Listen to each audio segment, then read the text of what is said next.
Dans un monde où la corruption et la violence avaient atteint leur paroxysme, un homme a été choisi, un homme dont la foi allait défier les limites de la compréhension humaine. Préparez-vous à embarquer pour un voyage épique, une histoire de salut, de destruction et de renaissance. Et voici l'histoire de Noé, telle que vous ne l'avez jamais vue. Au commencement, la terre était remplie de la grandeur de la création divine. Mais l'humanité s'est détournée de son Créateur. Le mal s'est répandu comme une ombre, souillant le cœur des hommes. La violence et l'injustice régnaient en maître. Dans ce monde en perdition, Dieu a regardé vers le bas et son cœur a été rempli de tristesse. Il a vu la corruption généralisée et a décidé de purifier la terre. Pourtant, au milieu de cette obscurité, un homme marchait différemment. Noé était un homme juste, intègre parmi ses contemporains. Il marchait avec Dieu. C'est à lui que Dieu a choisi de révéler son plan redoutable. Une voix divine a retenti dans le silence de son âme, un appel qui allait changer le cours de l'histoire pour toujours.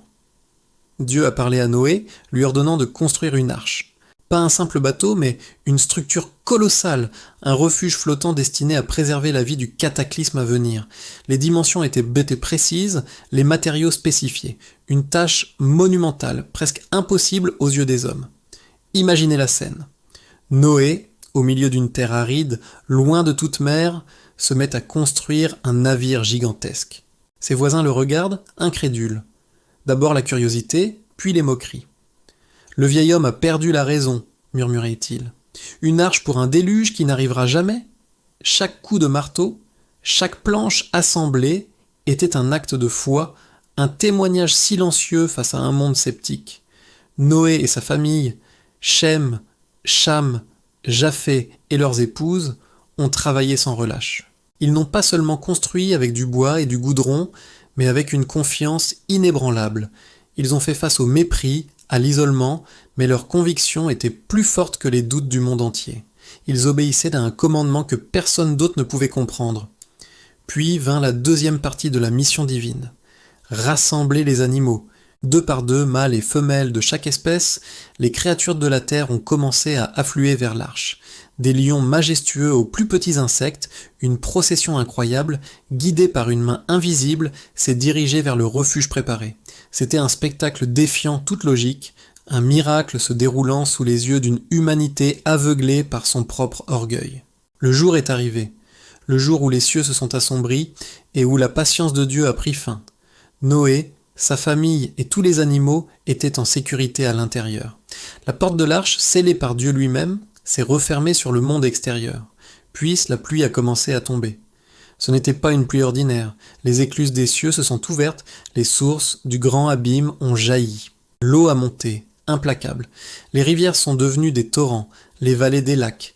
Les cris de ceux qui s'étaient moqués se sont tus, noyés par le rugissement des flots. Le déluge a tout submergé, purifiant la terre de sa corruption. Pendant 40 jours et 40 nuits, la tempête a fait rage.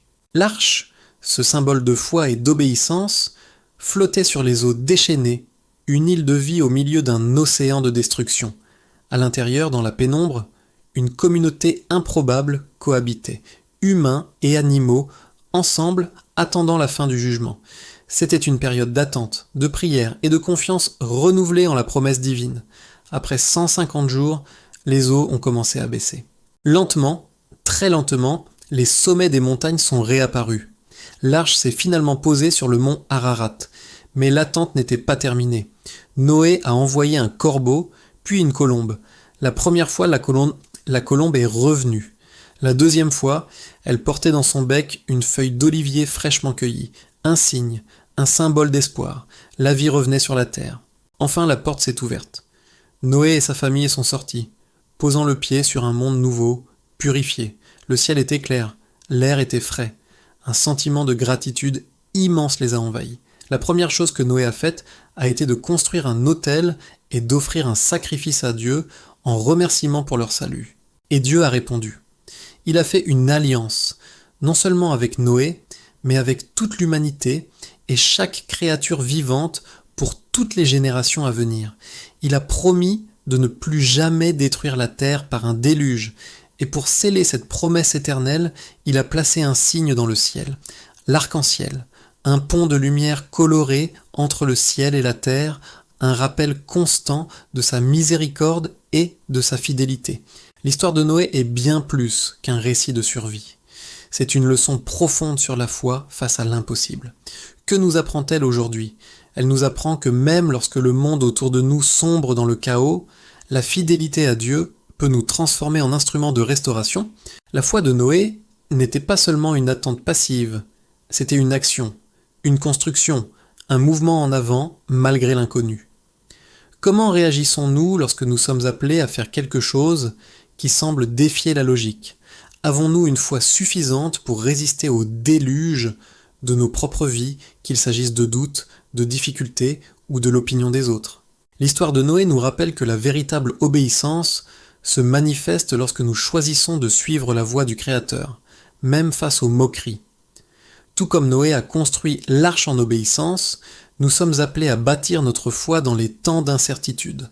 Le même Dieu qui a guidé Noé à travers le déluge règne encore aujourd'hui. Sa promesse de salut et d'espérance demeure. L'arc-en-ciel nous rappelle que même après la plus grande des tempêtes, il y a la promesse d'un nouveau départ. Merci d'avoir regardé.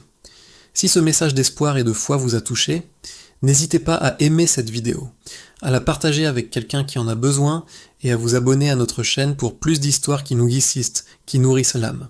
Dites-nous dans les commentaires quelle partie de l'histoire de Noé vous inspire le plus. À très bientôt pour un nouveau voyage au cœur des mystères bibliques.